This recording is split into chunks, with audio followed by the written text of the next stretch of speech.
మహిళగా మంత్రి పదవి బాధ్యతలు నిర్వర్తిస్తున్న రోజా సెల్వమణి గారికి ఒక మనవి, సూచన, హెచ్చరిక. రోజా గారు, మహిళల నుంచి మన సమాజం, ఇతరులు కాస్త సభ్యత, సంస్కారం, హుందాతనం ఆశిస్తారు. అందులో రాజకీయాల్లో ఉన్న మహిళలు ఇంకెంత హుందాగా ఉండాలో ముందు తరంలో ఉన్న ఎంతోమంది మహిళా నాయకురాలను చూసి నేర్చుకోండి. ఈరోజు తెలుగుదేశం గురించి, తెలుగుదేశం నాయకుల గురించి మీరు మాట్లాడే మాటలు, మీ హావభావాలు చాలా నీచంగా ఉంటున్నాయి. ముఖ్యంగా మీకు ఎలా ఉందో నాకు తెలియదు, కానీ మీ గురించి ఆంధ్ర రాష్ట్రంలో ఇతర మహిళలు తిరుగుతున్న తిట్లు అవన్నీ వింటుంటే మీరు ఏ పార్టీ వారైనా సరే కానీ మహిళ కాబట్టి మహిళలుగా మేమందరం కూడా సిగ్గుపడుతున్నాం. ఏ రంగంలో మహిళలు ఎలా ఉండకూడదో అలా ఉంటున్నారు మీరు.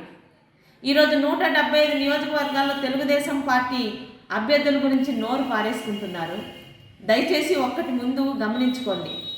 మీకు కానీ మీలాగా తెలుగుదేశం పార్టీ మీద నోరు పారేసుకుంటున్న వాళ్ళు జగన్ రెడ్డి ప్రాపకం కోసం రేపు ఉదయం మీకు అసలు టికెట్లు వస్తాయో లేదో తెలియదు కాబట్టి నోరు పారేసుకుంటేనైనా జగన్ రెడ్డి టికెట్లు ఇస్తారని ఒక నీచమైన ఆలోచనతో నోరు పారేసుకుంటున్నారు.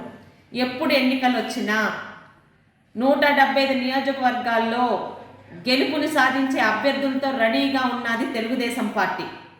ఇక ఓటమి బాటే కాదు, పతనావస్థకు చేరుకున్న మీ వైఎస్ఆర్పీ పార్టీలో అసలు రేపు ఉదయం మీకు టికెట్ ఇస్తారో లేదో ముందు అది కనుక్కొని అప్పుడు మాట్లాడితే బాగుంటుంది. దయచేసి నోరుని అదుపులో పెట్టుకుంటే మహిళగా అయినా ఆ కొంచెం గౌరవమైనా మీరు నిలుచుకుంటారని ఆశిస్తూ మీ తోటి మహిళగా ఉంటున్న మీ సోదరి గౌతు శిరీష.